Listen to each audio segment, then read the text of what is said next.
Maraming salamat. Ngayon naman po, pakinggan natin si Bishop Eli Mercado ng Philippine Council of Evangelical Churches. Hindi ko po dala ang statement na ginawa ng PCEC some time ago about these raging issues. But I'm here, of course, because I have been requested by Bishop Noel Pantoja, the National Director, to represent the PCEC here. But I'm also here on a personal level.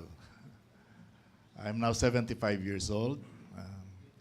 When I was a teenager in college, we fought against corruption and the kind of dirty politics that we are seeing now.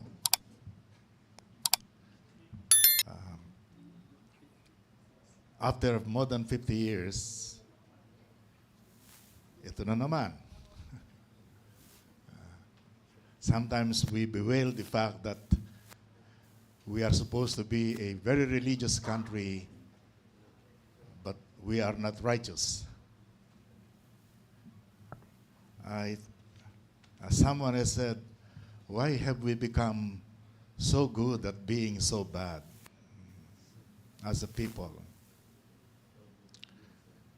And having been a pastor for more than 50 years, or about 50 years, medyo nasasaktan din ako kapag naiisip kong gano'n, ano bang nagawa namin? What have we contributed sa ganitong bagay in our fight for justice and righteousness in the Philippines? Minsan masasense nila, when I talk to our young leaders, there is that sense of despair. Ang tagal na pala nating nilalabanan yan. Bakit ngayon? Parang rumespak pa, lalong mas masama. Noon, pinag-uusapan lang milyones eh. And then a little later, billion. Ngayon, we're talking about trillions.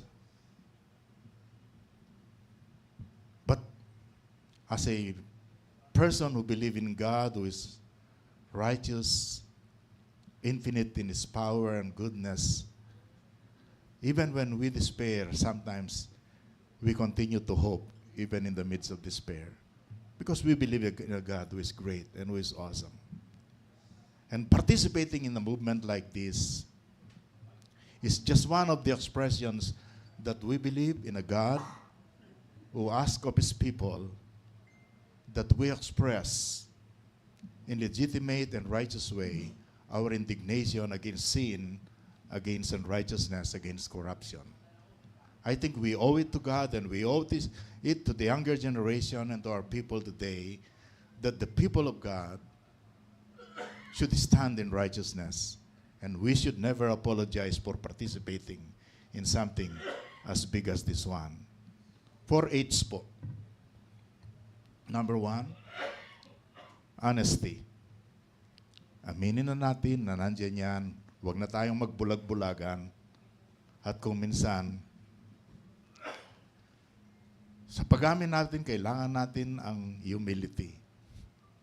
Kababahang loob, maraming involved dyan, mga members ng ating church. Oops! Forgive us. Diba? But when we humble ourselves before God, the promise is that God opposes the proud, but gives grace to the humble. And we need the grace of God in such a time as this. And of course, the third H is hunger. Hunger for righteousness. Only those who, blessed are they who hunger and thirst for righteousness, for they shall be satisfied. Let's continue to hunger for, kahit matanda na, yung iba, kahit matanda na tayo, let's continue to pursue this. Let's continue to hunger and to thirst for this. We are dreaming of a land where righteousness flows like a stream in our country. And of course, the 4H is high expectation. For a rally like this, I have high expectation because it is faith-based. It is based on a faith in a God who is awesome, infinite in His power, in His wisdom, and in His goodness. He is omnibenevolent. There is nothing bad in God. He is all good, and His desire for us is to experience the blessings of His goodness. May God bless us in this endeavor. Maraming salamat, Bishop. At this point, will be requesting a short message po. Kasama naman po, of course, natapos na tayo sa mga leader ng ating simbahan. Ngayon naman, para ipakitang ugnayan ng simbahan at ng mamamayan, now may I call on our leaders from the different people's organization, CSOs, pangungunahan na po ni Professor David San Juan ng Tama Na. Susundan po ni Attorney Luke Espiritu ng Artikulo 11 at ni Attorney Aaron Pedrosa ng San Lakas at syempre si Attorney Luis Ferrer ng BCBP, Chairman Board of Trustees at ni Elder June Fernandez ng Alpha Course Philippines. Magandang umaga po sa ating lahat. Babasahin ko po ang maikling mensahe ng Tama Na at may kopya rin po para sa mga kapatid natin sa media na narito. Ipinapaabot ng taong bayan ayaw sa Magnanakaw at Abusado Network Alliance o Tama Na ang marubdob ng pagbati at pakikiisa sa mga individual at organisasyon na nagbuo ng White Ribbon Movement o WRM sa pangunguna ng Interreligious Leaders Council for National Transformation na layuning pasiglahin yung ating advokasya na labanan ng korupsyon, wakasan ng paghahari ng mga corrupt na political dynasties at isulong din ang reforma sa eleksyon at politika ng bansa. Ang Tama Na, kung inyong matatandaan, ay isa sa mga co-initiator ng Kilusang Bayan kontra Kurakot o KBKK, na isa rin sa mga co-organizer ng Baha sa Luneta, Aksyon na Laban sa Korupsyon noong September 21, 2025 at November 30, 2025 din. Kaya malinaw na yung pagsasama-sama ng mga grupo ngayon ay napakaganda at nagpapalakas sa ating layunin na labanan ng korupsyon kasi nandito yung mga nagrarally sa Luneta noon at yung dati na nagrarally rin sa People Power Monument. So nagkakaisa tayong lahat ngayon sa June 28. Ang mga pangunahing advokasya ng White Ribbon Movement ay bahagi rin ng mga advokasya namin sa KBKK. Kaya tiyak namin na magiging magkatuwang ang WRM at KBKK sa maraming mga aktibidad, kampanya at laban. Kaya nga magkikita-kita tayo sa June 28 sa EDSA People Power Monument para doon sa ating mga advokasya. Kailangan palakasin natin ang paglaban sa korupsyon sa pamamagitan ng pagbabantay sa paglilitis ni Vice Presidente Duterte na nagwaldas ng 125 million pesos sa loob lang ng 11 araw at may 6.7 billion pesos na naglabas-pasok sa bank account kahit na walang cash na dineklara sa Statement of Assets, Liabilities and Net Worth o SALN. At kamakailan, nilabas din ng House Prosecutors ang bagong ebidensya, may mga itinagong ari-arian o properties na hindi idineklara sa SALN pero nasa ilang mga public documents. Hindi rin natin kakalimutan ang flood control corruption, ang issue ng multimilyong donasyon ng mga kontraktor kay President Marcos, Vice President Duterte at napakaraming senador at kongresista. Yung mga akusasyon at testimonya ni Yusek Bernardo na nagpapakita na maraming opisyal na malapit sa palasyo ay sangkot din sa flood control scam. Kaya nga ang ating panawagan mula noon hanggang ngayon, sana sumabay kayo, lahat ng sangkot, dapat managot, at idagdag na rin natin mula dapat sa pinakatuktok, hindi yung mga meron lamang ang mananagot. At malinaw rin naman, kaarawan ngayon o birthday ng isa pang bayani ng ating bansa. Nabanggit ng ating kapatid na imam ang bayani nating si Ninoy Aquino. Pero sino ang may birthday ngayon? Yan. Maligayang kaarawan kay Gato Jose Rizal. Sana ay proud si Rizal na nandito tayo at nagkakaisa. Nais ko lang bigyang diin na yung presensya natin ngayon ay bahagi rin ng pagtitiyak na magagampanan ng gobyerno ang tunay nitong tungkulin ayon kay Isagani sa Kabanata 15 ng El Filibusterismo. Ang mga gobyerno ay dapat maglingkod sa taong bayan at para maayos na tuparin ang kanilang mga layunin, dapat nilang sundin ang paggabay ng mga mamamayan na mas nakakaalam ng kanilang mga pangangailangan. Para malinaw din sa Ingles, ito yung quote, "Governments are meant to serve the people, and to fulfill their purpose properly, they must follow the guidance of the citizens who know their needs best." narito po ang mga kinatawan ng iba't ibang grupo ng taong bayan. Ano ang sinasabi? Lahat ng sangkot dapat managot. Yan. Kaya tuloy ang laban at tuloy ang pagkakaisa ng taong bayan. Magkita-kita tayo sa June 28 sa EDSA People Power Monument. Maraming salamat po at magandang umaga.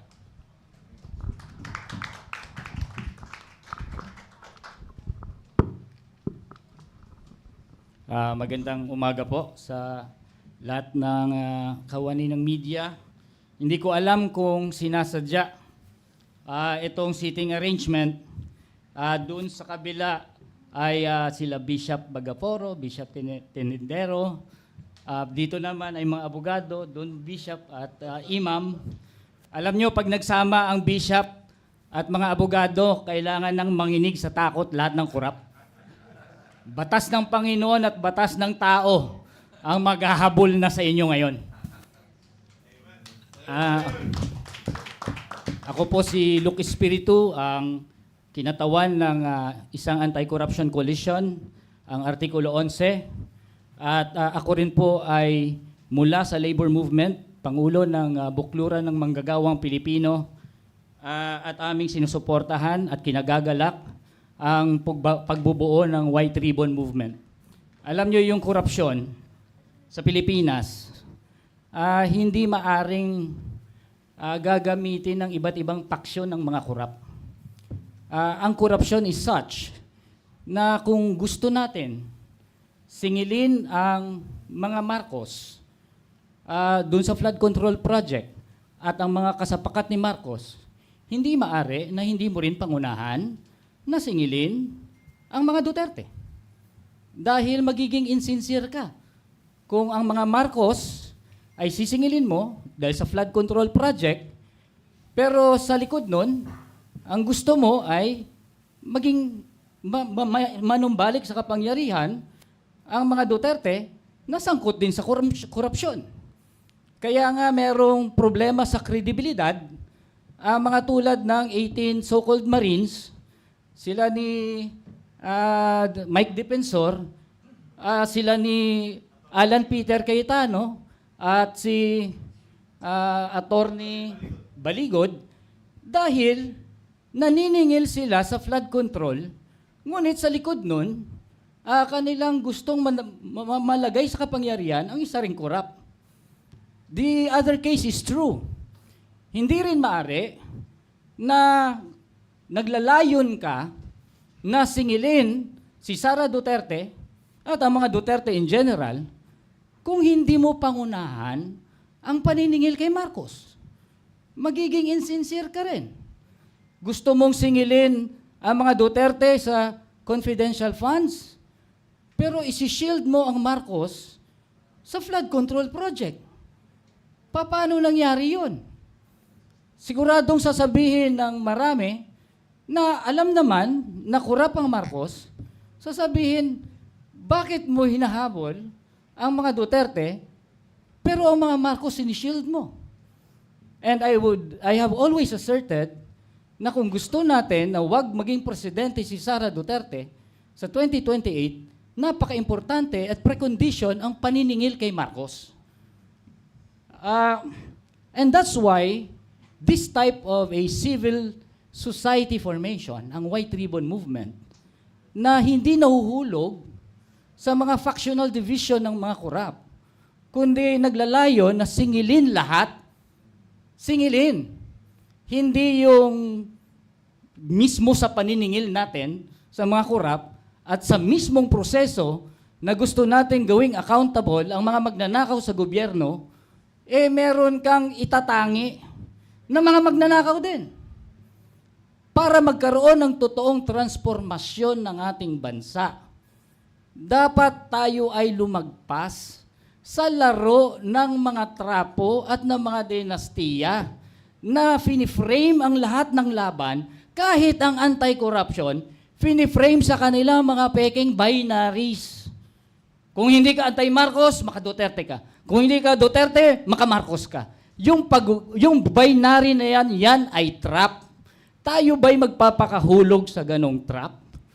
Kaya para sa akin, itong formasyon ng White Ribbon Movement, ito ay isang matinding advance, abante, matinding advance sa evolusyon ng civil society movement because it expresses what really is the most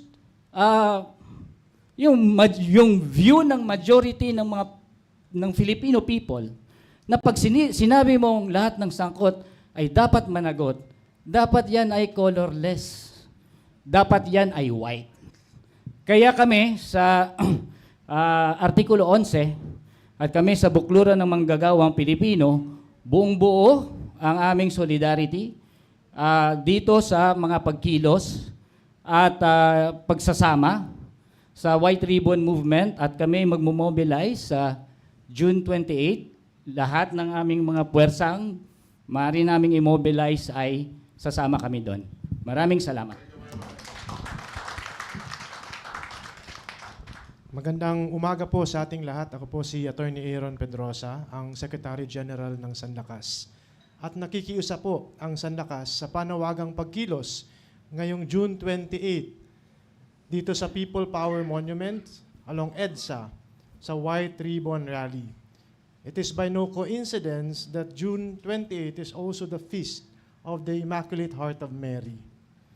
Kaya siguro nakaputi rin, no? Kasi ang kulay ng kadalisayan at purity ay puti. At dito natin dinudugtong din yung dalisay na layunin ng ating pagsasama-sama na walang bahid ng interes ng lalo tigit na nagbabangga ang paksyon ngayon ng kampong Duterte at Marcos. Gusto natin muling ituon ang pansin in the midst of political noise. Sa nag-ingay na kanilang create, no? Na tila natatabunan yung mga mahalagang usapin. Kasi agawan sa pwesto, 2028 elections yung tutuunan ng pansin, hindi na nakikita yung epekto ng talamak na korupsyon. 5.3 trillion 2024 budget, 6.3 trillion 2025 budget, 6.7 trillion 2026 budget. Ganyan kalaki ang mga appropriations na tingin natin marami at laden ng corruption from confidential discretionary funds, lump sum appropriation despite the earlier ruling ng Supreme Court against the pork barrel system. Kaya kung tinutugis si Sara Duterte sa 612.5 million na confidential funds at yung unexplained wealth from 2006 to 2015 amounting to 2 billion pesos, it makes no sense na hindi natin tutugisin ang pumirma ng budget na talamak ang korupsyon na hanggang ngayon hindi pa rin nasasama sa pananagutan. The existing constitutional mechanism remains to be impeachment at napapatunayan sa sigalot na nangyayari ngayon sa Senado na kapos ang mga mekanismong nakasulat sa ating saligang batas at pinaglalaroan ng mga nasa kapangyarihan yung mga mekanismong yan ginagamit hindi para sa pananagutan kundi para pagtakpan ng kanilang mga interes. Kung kaya nagsasama-sama ang taong bayan, kung ang nakita natin ay dalawang pagkilos nung mga nakaraang taon, September 21, November 30, February 25, hanggang February 25. Ngayon, ang pagkakaiba ay ginuguhit ang malinaw na tindig ng taong bayan sa iisang kulay, ang kawalan ng kulay, no? Itong White Ribbon Rally. Inaanyayahan natin ang lahat na sumama sa pagkilos ngayong June 28. Pagkat ito'y tindig at pagkakaisa natin sa pananagutan, paniningil. Hindi na lang sa korupsyon, kundi inuugnay din natin na nagpapatuloy ang korupsyon hanggat nagririgo doon ang ilang pamilya sa kapangyarihan. Imagine, 80% of all elected positions from national to local hawak o konektado sa mga pamilya. Ginagawang family incorporated ang panggogobyerno. Kaya hindi matitigil ang korupsyon hanggat business affair ng iilang pamilya ang pamamahala at pamumuno. At hindi rin natin mawawaksi ng tuluyan ang ganitong kalakaran hanggat walang reforma sa eleksyon. Mahirap na nakatanaw sa eleksyon na ganun pa rin ang sistema. Ngayon, meron na magpapahiwatig na tatakbo sa ganito. Kung ganun pa rin ang balangkas, mahahalal at mahahalal ang mga korap. Ang mensahe dito, simple lang, tama na, sobra na, tuldukan na. Sawang-sawa na tayo na ganito ang kalakaran, taong bayan ang kikilos, taong bayan ang guguhit ng malinaw na tindig, hindi para kay Marcos, hindi para kay Duterte, kundi para sa atin mismo. Maraming salamat.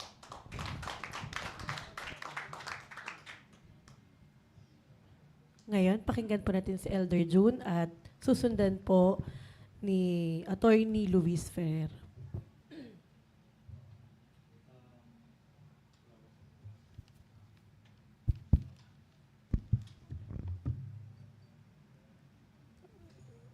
Siguro yung mensahe ko is very personal. I sent our picture here to my friends at pinadala nila to sa akin. They're now playing golf in Greenfields. And walang mangyari dyan sa'yo. Kukunti lang kayo. You're wasting your time. We are in a retirement age. Let's enjoy life. Bakit tayo nga nandito? Ako personally, kukunti nga tayo.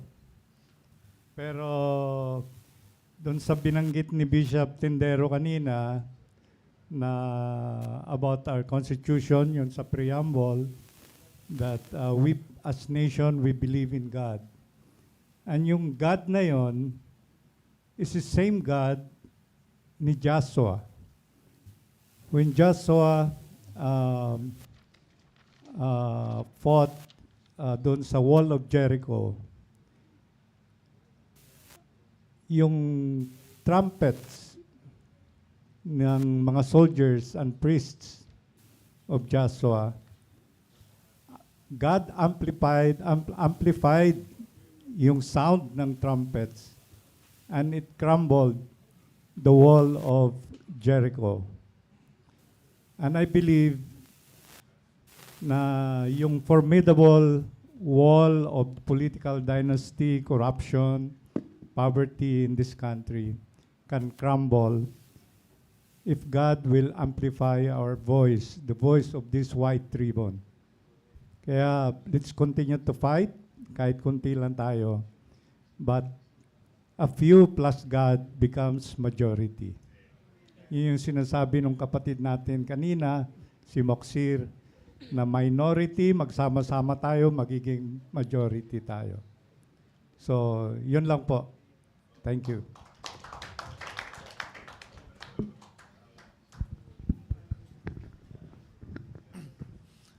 Magandang buhay sa lahat. I represent the Brotherhood of Christian Businessmen and Professionals, and we are impelled by our Catholic faith to express our faith in action. That's why we are here to lend our voice and our participation because the aspiration of the White Ribbon Movement is aligned with our advocacy of be honest. Be honest when others are not, when others cannot, when others will not. So that's our advocacy as a religious based organization, and we are for peaceful, constitutional, non-partisan, God-centered, and people-empowered movement. We are here to join and pursue those advocacies. In our community, maybe as mentioned earlier, we have seen changes over the years of people, of governments, of parties running our government. But it seems that still the same. The faces change, but the practices were the same. So in our case, we really advocate for personal conversion of the hearts and the minds of people, because we believe that change, if we ever want one, has to begin with each one of us. It has the change that will happen by our own example. Then we can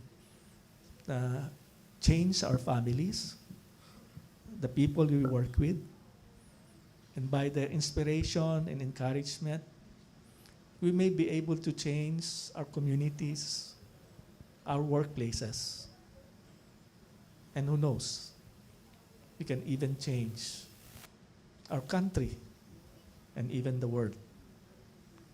So we believe that personal transformation, it has to begin with that.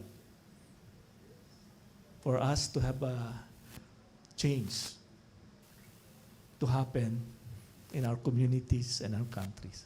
So our participation here is, as I said, impelled by our faith. And we are expressing our faith in action by joining like-minded people and organizations to really desire change for the better glory, for the glory and honor of God. Thank you. All right.